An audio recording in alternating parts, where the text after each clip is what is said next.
Fala pessoal, tudo bem com vocês? Sejam todos muito bem-vindos a mais um vídeo aqui no meu canal. E hoje a gente vai fazer uma pequena pausa nas nossas aulas de inglês para falar sobre um dos conteúdos de literatura que mais aparecem no Enem e nesses principais vestibulares. Sim, exatamente, eu estou falando do modernismo brasileiro, ok? E eu já vou começar dizendo uma coisa que talvez mude completamente a forma como você estuda esse assunto. Muita gente acha que estudar modernismo é decorar todas as fases, meia dúzia de autores, datas importantes, só que o Enem quase nunca cobra isso de forma direta. É óbvio que eu vou estar abordando aqui com vocês algumas datas, alguns autores, porque faz diferença na hora de estudar. Mas o que o Enem realmente quer saber é se você consegue identificar um texto modernista, entender por que aquele texto foi escrito daquela maneira e perceber quais ideias o autor queria defender, ok? Então hoje a nossa missão não é decorar, a nossa missão é entender. Porque quando você entende a essência do modernismo, qualquer tipo de questão sobre esse assunto fica muito mais fácil. Então eu convido a todos agora a pegarem seus cadernos, suas canetas, porque durante a aula eu vou pedir para vocês fazerem algumas anotações, ok? Anotações importantes. Antes da gente começar a falar do modernismo de fato, eu quero que vocês imaginem uma situação.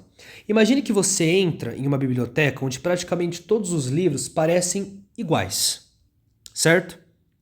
Os escritores ali utilizam uma linguagem extremamente sofisticada, seguem regras rígidas, valorizam modelos europeus, escrevem realmente sempre pensando na tradição. Agora imagine que aparece um grupo de jovens artistas dizendo: chega dessa palhaçada, nós queremos escrever do nosso jeito, mas que coisa! Entendeu? Então eles começam a escrever como as pessoas realmente falam. Nós queremos escrever como as pessoas realmente falam. Nós queremos misturar palavras populares com palavras cultas. Nós queremos escrever poemas sem rima, certo? Nós queremos criar personagens brasileiros. Nós queremos ter a liberdade de falar sobre pobreza, sobre desigualdade, sobre indígenas, imigrantes, né? Eles queriam fazer esse tipo de coisa, eles queriam revolucionar, entendeu? E naturalmente, muita gente da época achou aquilo um absurdo, um disparate, entendeu? Mas foi justamente essa coragem de romper com o passado que mudou completamente a literatura brasileira. Sabe por quê? Porque até o início do século XX, a nossa literatura ainda era muito influenciada pelos modelos europeus, né? Principalmente portugueses, franceses. Muitos escritores acreditavam que uma obra só seria considerada boa mesmo se seguisse todos aqueles padrões clássicos de linguagem, de forma, de temática, entendeu? Só que o mundo, a gente não pode esquecer que o mundo estava mudando também muito rápido. As cidades, elas estavam crescendo, a industrialização estava avançando, novas tecnologias estavam surgindo. O cinema começou a ter espaço, entendeu? A Primeira Guerra Mundial, por exemplo, ela aconteceu, né? Mostrando que aquele modelo de sociedade considerado perfeito estava cheio de problemas, né? Então os artistas começaram a perceber que fazia pouco sentido continuar produzindo uma arte igual à do século passado. Foi daí que surgiu o nosso modernismo, tá bom? E a primeira coisa que eu quero falar aqui para vocês é que o modernismo, ele é a mesma coisa que dizer ruptura. Guarda essa palavrinha no coração, tá? É a palavra mais importante dessa aula. Quando nós falamos em ruptura, cuidado para não interpretar de forma equivocada. A gente não está falando de apagar completamente tudo que existia antes. Estamos falando aqui de deixar de aceitar algumas regras apenas porque elas sempre existiram, entendeu? Os modernistas, eles defendem liberdade artística.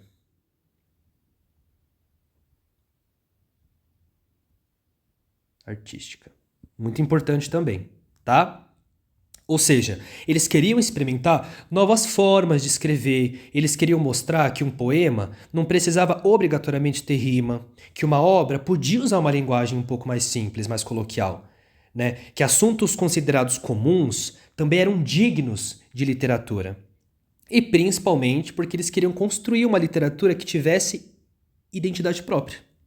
Uma identidade brasileira, sem depender da aprovação da Europa. Então, outro ponto importante. Identidade própria. Algo que fosse só nosso. Entendeu? Agora eu vou fazer uma pergunta muito importante para vocês. Não sei se seria nível Enem ou nível, por exemplo, seu professor de literatura. Mas, por que o modernismo brasileiro começa oficialmente em 1922? Já viu essa pergunta por aí? A resposta é muito simples. Porque naquele ano aconteceu um dos maiores eventos que causou muita polêmica, que é a Semana de Arte Moderna. Você já ouviu falar, né? Eu tenho certeza que você já ouviu falar dessa semana, ok? Bom, essa semana aconteceu em 1922, lá no Teatro Municipal de São Paulo, e é esse evento que marcou o início do modernismo brasileiro, tá? A Semana de Arte Moderna foi um grande evento que durou aí 3 dias, ok? E com grandes apresentações, né, exposições no Teatro Municipal de São Paulo. Nossa, foi um evento, né? Ali participaram escritores como, por exemplo, o Mário de Andrade, o Oswald de Andrade, algumas artistas plásticas, né? Deixa eu ver se eu lembro agora de cabeça. Tem a Anita Malfatti, tem a Tarsila do Amaral, né? Além de, entre outros aí. Mas o objetivo não era apenas apresentar obras novas, né? Era provocar uma discussão sobre o futuro da arte brasileira. E isso realmente aconteceu. Nossa, gente, o público ficou escandalizado, né? Muitos riram, vaiaram, criticaram os artistas. Mas exatamente por causar esse tipo de reação que a semana passou a ser considerada realmente o marco inicial do modernismo no Brasil. Muito legal, né, gente? Nossa, eu vou contar pra vocês, eu não gostava muito de literatura no meu ensino médio não, mas depois que eu comecei a cursar letras, eita, a chave virou de uma forma que agora eu tenho o prazer de falar disso. Bom, vamos voltar ao foco. Agora nós vamos falar das fases, tá? Existem 3 fases. E eu não quero que você memorize apenas datas, hein? Como eu falei. Eu quero que você perceba como o movimento evoluiu. A primeira geração, ela vai romper com o passado. Romper o passado. A segunda vai amadurecer e voltar o seu olhar para os problemas sociais do Brasil. A terceira, por último, mas não menos importante, vai aprofundar ainda mais a linguagem e os conflitos humanos, tá? Então eu vou fazer um esquema aqui para vocês, ó. A primeira fase, como nós vimos, vai ser uma ruptura, tá? A segunda fase, por outro lado, já vai ser uma consolidação. Opa.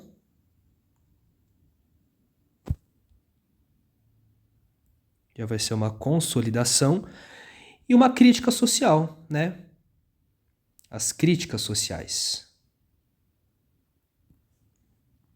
E a terceira fase, não menos importante, digamos que um aprofundamento. Opa!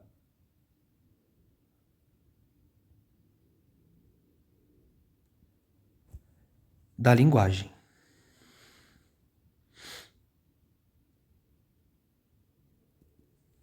Fechou, pessoal?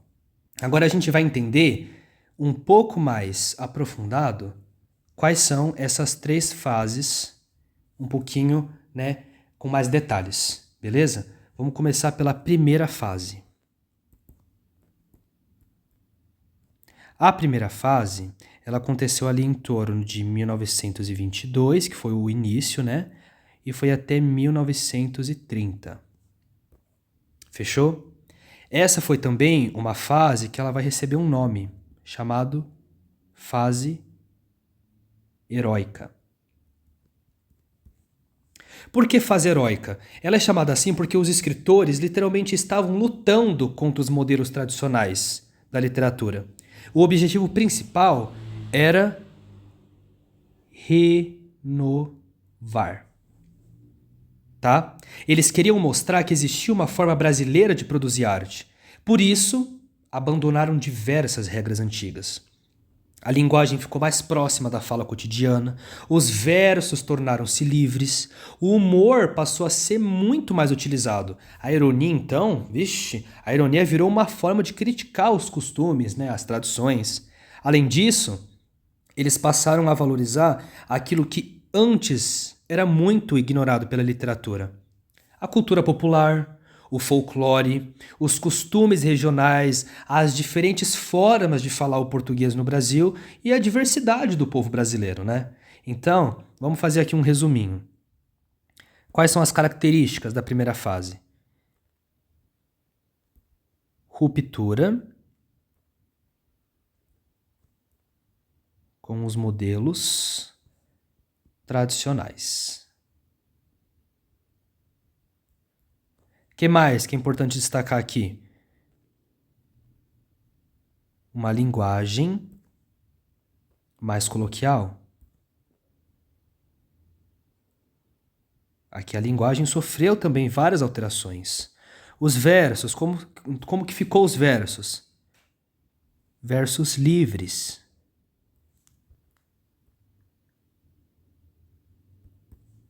Certo? Muita ironia. Muito humor. Certo? Um nacionalismo crítico. Tudo isso pode ser chamado de nacionalismo crítico. Fechou? Então, quando falamos dessa fase, dois autores, agora vamos falar um pouquinho de autores, né? Dois autores são fundamentais. Vamos colocar aqui alguns autores. Quem são eles? O primeiro é um dos meus preferidos, o Mário de Andrade.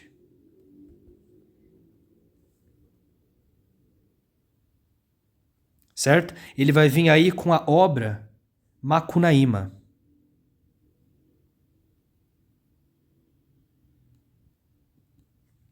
Macunaíma. Opa, escrever de novo. Macunaíma. Fechou? Pessoal, ela foi publicada em 1928. Esse livro, ele é considerado uma espécie de retrato simbólico do Brasil. Macunaíma, ele é chamado, alguém já deve ter ouvido falar sobre isso, porque rolou muita discussão sobre isso, sobre o herói sem nenhum tipo de caráter, Macunaíma. Essa frase, ela costuma causar muita confusão.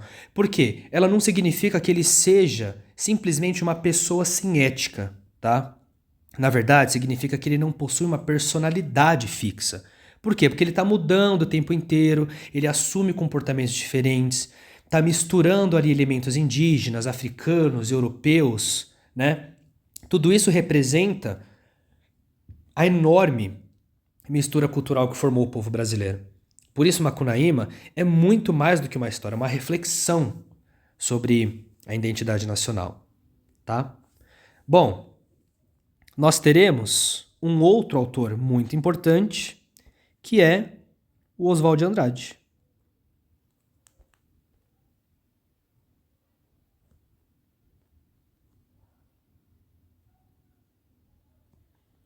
Ele vai vir aí com a sua obra. Na verdade, aqui, o Oswald de Andrade, ele vai chegar com alguns textos que são chamados manifestos.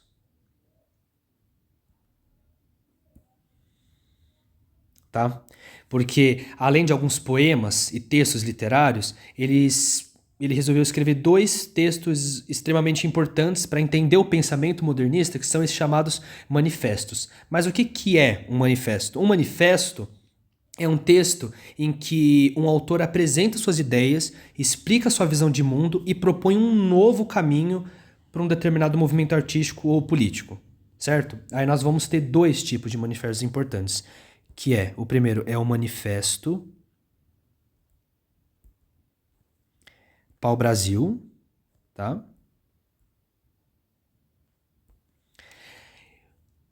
e o Manifesto Antropófago.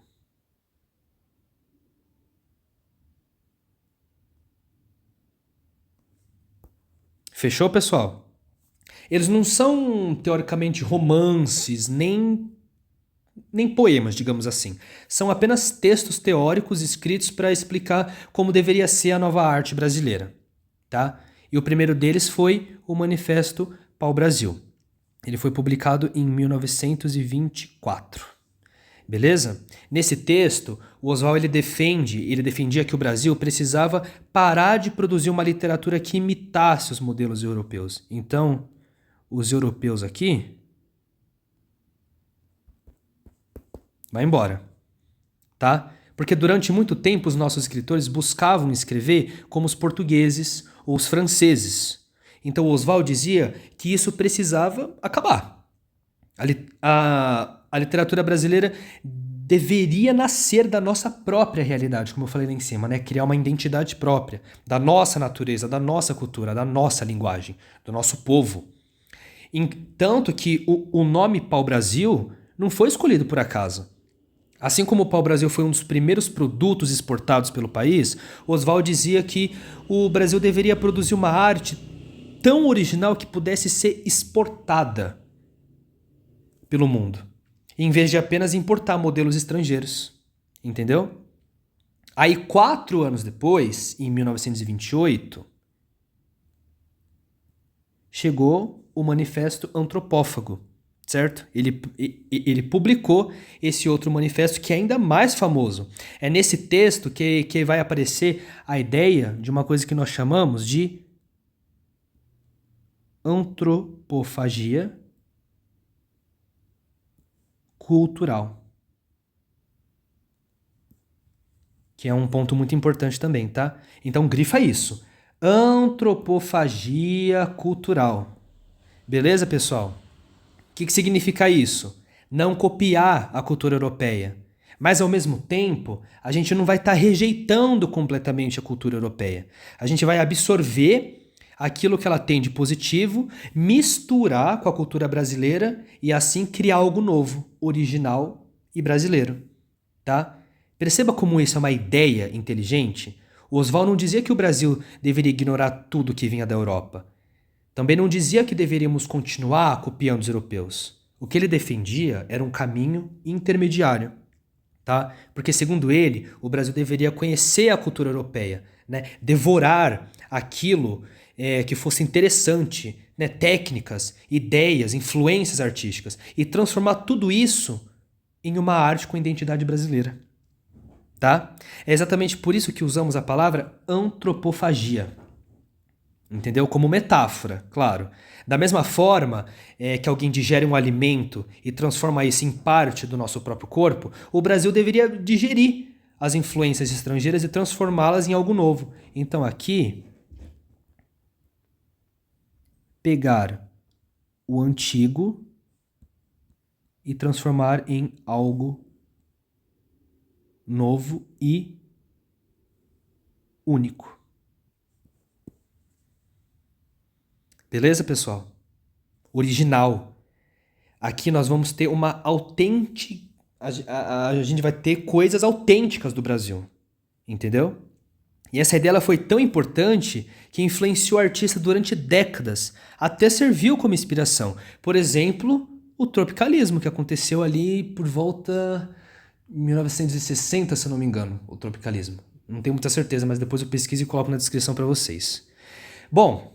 Terminamos Oswald de Andrade, agora nós vamos ter outro, que também é um dos meus preferidos, e eu sei também que se algum professor aqui do Objetivo Prime estiver assistindo, talvez a professora Alice, a professora Ellen, é o preferido delas também. Né? Da Ellen eu sei que é o Manuel Bandeira.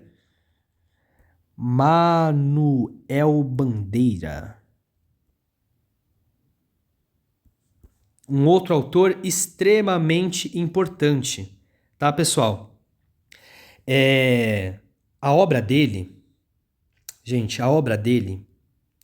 ela rompe com a ideia de que poesia precisava tratar apenas de temas grandiosos, né? Ele escreve sobre o cotidiano, sobre a infância, a saudade, algumas doenças, né, a esperança e até pequenos acontecimentos da vida.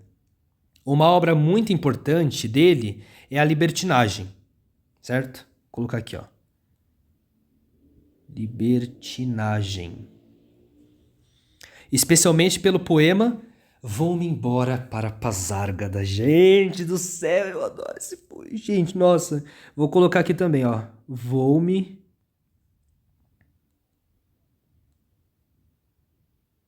embora para Pasárgada. Eu acho que tem acento no usar, se eu não me engano, é aqui mesmo. Gente, meu Deus do céu, esse poema despenca nos vestibulares, né? É literalmente ali o Manuel Bandeira criando uma nova realidade, né? Porque ele queria que o mundo fosse de tal forma, não era, então ele criou, né, um mundo que ali ele era amigo do rei, né? Ele podia ter quantas mulheres ele queria, ele podia beber à vontade, né? Esse poema é simplesmente fascinante, certo? Despenca em vestibular, despenca. Vamos fechar a primeira fase? Essa é a primeira fase. Esses são os autores que aparecem aí, uns mais importantes. Vamos para a segunda fase.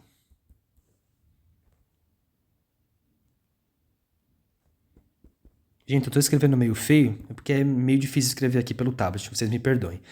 A segunda fase, ela vai acontecer ali em 1930 até 1945, tá?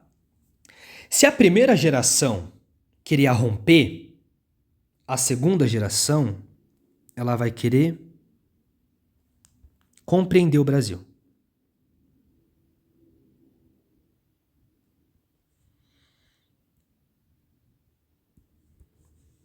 Fechou? É justamente aqui que encontramos algumas das obras mais cobradas no Enem. Porque os escritores passaram a olhar diretamente para os problemas sociais do país. O que estava acontecendo naquele país, no país na época? Tinha muita seca, muita fome, desigualdade, exploração dos trabalhadores. A migração era muito forte naquela época também, pobreza, preconceito, exclusão. Enfim, essa literatura ela ficou conhecida como Romance de 30. Tá? Que também vale a pena pesquisar, se aprofundar um pouquinho. Essa literatura ficou conhecida como Romance de 30.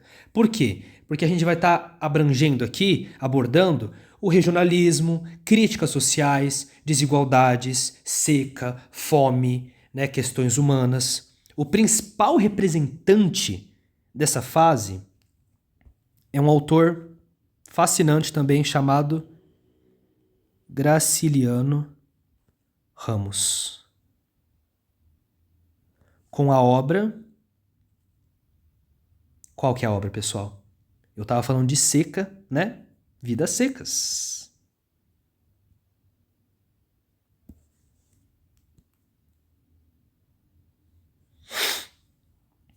Ótima leitura também, não tenho nada para falar. Embora o livro ele vai estar tratando aqui basicamente da seca nordestina, que se passa no Nordeste, o tema principal é a desumanização provocada pela miséria, basicamente, tá? Porque tem o personagem Fabiano, que é o pai, né? E a família do Fabiano tá ali lutando para sobreviver, mas enfrenta não apenas a falta de água, é a falta de oportunidades, de educação, de dignidade, de direitos, né? Essa obra é fascinante. Nós temos uma outra pessoa, também uma outra autora, que é a Raquel Queiroz, Raquel de Queiroz. Eu não lembro se era com Raquel com Q, eu acho que era com C, né? Assim, de Queiroz. Ah, perdão se eu estiver escrevendo alguma coisa errada, hein, pessoal? Que é a autora do O 15.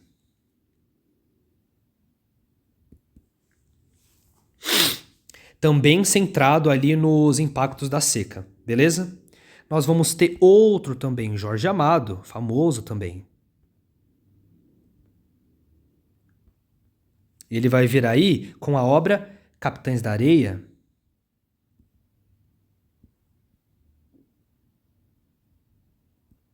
Obra super fascinante também, tá, pessoal? Tá ali retratando as crianças em situações de abandono, né? E faz uma forte crítica às desigualdades sociais. E por último, né, na poesia, falando agora um pouquinho de poesia, nós temos o Carlos Drummond de Andrade. Outro que eu também tiro o meu chapéu. Ele vai transformar situações aparentemente simples em profundas reflexões sobre a existência humana. Ele trata muito disso, da existência humana. Tá bom, pessoal? Poemas, deixa eu pensar aqui num poema dele. Tem No Meio do Caminho e aquele José, se eu não me engano, deve ser assim. Eles aparecem, né, frequentemente, costumam aparecer bastante em prova, justamente porque eles permitem várias interpretações, né? Também merece destaque a Cecília Meirelles, que ela tem uma poesia que ela vai refletir ali sobre o tempo, a memória, a passagem da vida, da condição humana também. É difícil, gente. Tô capengando aqui para lembrar de alguns autores, de algumas obras, porque é muita coisa, viu? É muita coisa. Bom, basicamente a segunda fase é isso. Não tem muito o que falar, tá? Também não vou me estender muito, porque senão o vídeo vai ficar aqui de 2 horas. Vamos agora conversar um pouquinho sobre a terceira fase, que ela vai acontecer a partir de 1945, que é a continuação ali da segunda fase, em diante. Tá? Bom, a terceira geração já não precisava mais provar a existência do modernismo. Os textos eles se tornaram muito mais complexos, as reflexões eram mais profundas, os conflitos psicológicos eles vão ganhar espaço aqui, certo? Então a terceira fase vai ser uma linguagem mais elaborada,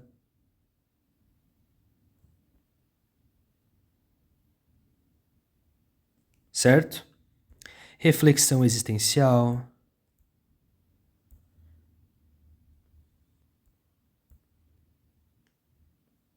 O que mais que eu posso colocar aqui? A psicologia dos personagens vai ser explorada.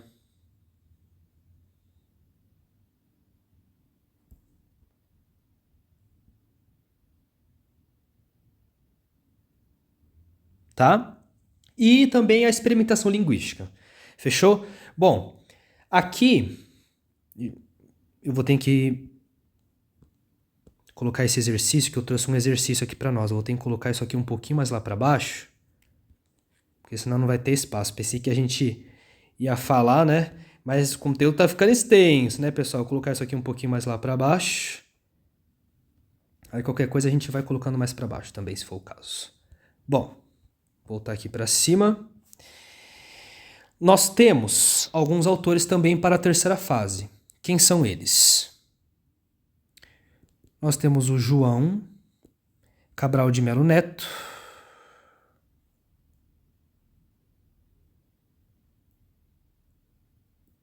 um super autor também.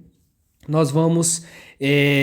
Uma obra dele famosa, deixa eu ver. Vale procurar Morte e Vida Severina, que é muito famosa também, que é um poema bem dramático que acompanha aquele retirante nordestino, denuncia as desigualdades. Eu vou colocar aqui, que é importante sim. Morte e Vida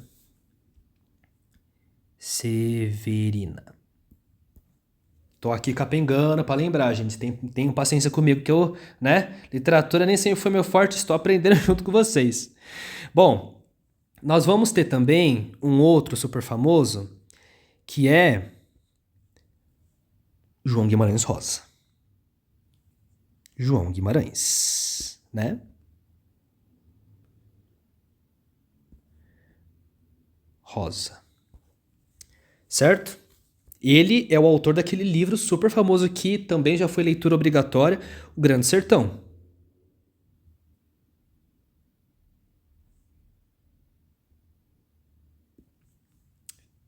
Veredas. Eu tava pensando aqui, eu tô esquecendo de alguma coisa. Era o Veredas. Bom, essa obra, gente, ela revolucionou a literatura brasileira de uma forma porque ele reinventou a linguagem, né? Criar palavras e reproduzir de uma forma inovadora sobre a fala do sertão. Temos também a Clarice Lispector com a obra Hora da Estrela, né? Um romance também muito cobrado em vestibulares. Deixa eu pensar, eu acho que é isso. Eu acho que de terceira fase são os principais. Fechou, pessoal? Bom, agora eu quero falar para vocês, eu quero mostrar para vocês como que o Enem costuma cobrar esse conteúdo. Na maioria das vezes, a prova apresenta um trecho de um poema, eu até trouxe um exercício para a gente fazer, ou de um romance e pede para você identificar algumas características. Por isso, mais importante do que decorar essas datas é reconhecer a essência do modernismo, tá? Então, por exemplo, se o texto apresentar linguagem simples, liberdade na escrita, humor, ironia, tudo aquilo que a gente viu no começo, crítica social, muito provavelmente você está diante de um texto modernista. Ok, pessoal? O modernismo, ele não foi apenas uma mudança na forma de escrever, ele foi uma mudança na forma de pensar o Brasil. Então, se tudo isso estiver ali nas questões, você pode ter certeza que é modernismo, certo? Foi um momento de grande revolução para a nossa literatura, né? Porque pela primeira vez os nossos escritores deixaram de perguntar como os europeus fazem literatura. Não! Eles estão perguntando agora como nós, brasileiros, contamos a nossa própria história. É justamente essa busca por uma identidade nacional, aliada à liberdade artística e ao rompimento com os modelos tradicionais, que faz do modernismo um dos movimentos mais importantes da nossa literatura. E por isso que é um tema que acaba caindo muito no Enem, beleza? Bom, se você entender essa essência, dificilmente será surpreendido por uma questão de modernismo em alguma prova ou vestibular. Fechou, pessoal? Bom, agora vamos para o exercício que eu trouxe aqui para nós. Nossa, eu coloquei bem lá para baixo. Bom, bora praticar agora, né? Bora praticar, porque não adianta só estudar teoria. O Enem cobra interpretação. Então vamos colocar tudo aquilo que a gente acabou de aprender em prática. A primeira coisa que eu faço quando eu pego alguma questão de literatura não é primeiro olhar as alternativas. Muitas pessoas vão lá direto nas alternativas. Mas a gente não vai fazer isso. É um erro muito comum. Primeiro, a gente vai ler, interpretar o poema, certo? Vamos fazer a leitura desse poema do Manuel Bandeira? Olha lá. A vida é um milagre. Cada flor com sua forma, sua cor, seu aroma. Cada flor é um milagre. Cada pássaro com sua plumagem, seu voo, seu canto. Cada pássaro é um milagre. O espaço infinito, o espaço é um milagre. O tempo infinito, o tempo é um milagre. A memória é um milagre. A consciência é um milagre. Tudo é milagre. Tudo menos a morte. Bendita a morte, que é o fim de todos os milagres. Chuchu, beleza, gente. Nossa, que poema. Ó, vamos começar interpretando esse poema. Olha como ele começa. A vida é um milagre. Cada flor é um milagre. Tudo ele fala que é milagre. Percebe que o poema vai repetindo essa ideia de que praticamente tudo na existência humana é um milagre, né? As flores, o pássaro, o tempo, a memória, a consciência, tudo isso é apresentado como algo extraordinário, certo? Só que de repente, no final, o que está acontecendo no final? Acontece uma quebra, porque ele diz: tudo é milagre, tudo menos a morte, tá? E ele ainda fecha dizendo: bendita a morte, que é o fim de todos os milagres. Então, antes de olhar para as alternativas, eu já consigo perceber uma coisa muito importante. O centro desse poema não são as flores, nem os pássaros. Eles aparecem apenas como exemplo. Na verdade, o poema inteiro está preparando o leitor para refletir sobre a morte. O segredo está no final do poema, tá? E isso já ajuda a eliminar algumas alternativas. Agora sim, a gente vai analisar as alternativas. Ó, assinale a afirmação descabida. Pessoal, interpretação de texto. descabida. O que é uma afirmação descabida? É uma informação incorreta. A gente vai procurar aquilo que está errado, ok? Bom, vamos ler a alternativa A. Coerente com a proposta dos primeiros modernistas. O texto usa linguagem acessível e versos livres. Bom, parece uma alternativa boa, né? Tá correta. Perceba que o Manuel Bandeira, ele utiliza realmente uma linguagem extremamente simples. A gente não teve dificuldade para ler o poema, certo? Não existem palavras difíceis. Além disso, o poema não segue uma métrica rígida, nem um esquema fixo de rimas. Exatamente uma das marcas do modernismo. Lembra que a gente estudou isso agora há pouquinho? Os modernistas, eles romperam com várias regras tradicionais. Eles passaram a usar os versos livres, né? Uma linguagem muito mais próxima do leitor. Então, até aqui, a alternativa faz sentido. Mas cuidado, o exercício pede a alternativa descabida, né? Vamos ler a alternativa B. Olha lá. O tema do encanto com a natureza é o que sobressai no poema, mais voltado para enaltecer as flores, os pássaros, o espaço. Vamos prestar atenção nessa aqui. Tem um detalhe que faz muita gente errar. É verdade que o poema fala sobre as flores, né? Tá falando sobre as flores, sobre os pássaros, né? A natureza. Mas isso não significa que esse seja o tema principal. Esses elementos, eles aparecem apenas, como que eu posso dizer, para construir uma ideia melhor. O foco do poema é refletir sobre a vida e principalmente, como a gente acabou de ver, sobre a morte, tá? Então dizer que o poema está mais voltado para enaltecer a natureza é reduzir completamente o sentido do texto. Então perceba como que o final muda toda a interpretação, esse finalzinho aqui. Essa alternativa começa a ficar um pouco suspeita, né? Mas vamos guardar ela por enquanto. Vamos ver, letra C. Ó. O termo bendita, no último verso, provoca estranheza, já que a morte vem para o mal, acabando com tudo. Corretíssima também, né? Essa alternativa merece também atenção, porque realmente existe um efeito de estranhamento. A palavra bendita normalmente tem uma carga positiva, né? Então ninguém espera encontrar essa palavra associada à morte, né? Bendita a morte. Então, tipo assim, existe um contraste aqui, né? Esse contraste existe. Embora a justificativa simplifique um pouco a interpretação, ela percebe corretamente o efeito de surpresa aqui pelo poeta. Digamos que não é a melhor alternativa da prova, mas também não é a mais problemática. Então, tá correta. Vamos falar que tá correta, certo? Vamos ver a letra D. O verso final traz uma ambiguidade. Tudo termina com a morte, ou tudo tem como finalidade a morte. Essa alternativa também pode ser aceita, tá? O último verso realmente permite mais de uma leitura. Podemos entender que a morte encerra todos os milagres da vida, mas também podemos interpretar que a morte é o destino inevitável de todos eles, né? Essa dupla possibilidade de interpretação é justamente o que chamamos de ambiguidade. Então, a alternativa D está perfeita. Letra E. Liricamente, o poema trata do assunto da morte. Além de apresentar uma reflexão sobre como ela encerra os milagres do mundo. Gente, é o que eu acabei de falar, né? Essa alternativa conversa perfeitamente com o poema. A morte é justamente o poema de chegada de toda a construção feita pelo autor. Ela funciona como o encerramento da reflexão. Portanto, esta também está correta. A nossa alternativa errada fica com a letra B, tá, pessoal? Por quê?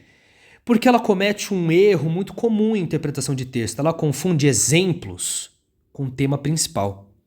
Flores, pássaro, espaço, né, aparecem no poema, mas não é o assunto central. Eles são apenas os recursos que o Manuel Bandeira utilizou para preparar o leitor para a reflexão final sobre a morte. Esse é exatamente o tipo de pegadinha que o Enem adora fazer. A banca pega um elemento que realmente aparece no texto, mas apresenta esse elemento como se fosse a ideia principal. E na interpretação, isso faz toda a diferença. Então fica uma dica para as próximas questões que vocês fizerem. Antes de olhar as alternativas, tente responder mentalmente sobre o que esse texto realmente está falando. Quando você identifica a ideia central, fica muito mais difícil de cair nessas pegadinhas. E é isso, gente. Vamos continuar resolvendo aí mais questões, porque no fim das contas é praticando que você aprende a enxergar exatamente o que o examinador quis cobrar, ou o que ele quer cobrar, né? A reconhecer padrões aí de questões. Foi isso, pessoal. Essa foi a nossa aula de modernismo. Eu acabei falando demais. Eu já tinha feito um vídeo de 40 minutos, mas esse aqui foi também de 40 minutos. Gente, me perdoem, viu? Eu fiquei estudando sobre esse tema de novo um pouquinho antes de fazer, porque tinha muita coisa que eu não lembrava, né? Mas esse assunto é fascinante, tá? Então, see you pra vocês. Espero que vocês tenham gostado. Espero que eu tenha ajudado aí com o modernismo, que eu, de alguma forma, pude descomplicar e não complicar ainda mais, mas se eu compliquei, me perdoem. Mas aceitem quando quiser. Esse exercício, antes, porque eu fiz a explicação direto, né? Para o vídeo, lê, tenta fazer sozinho, depois vocês continuam para ver a minha explicação. Fechou? Ficamos por aqui. See you!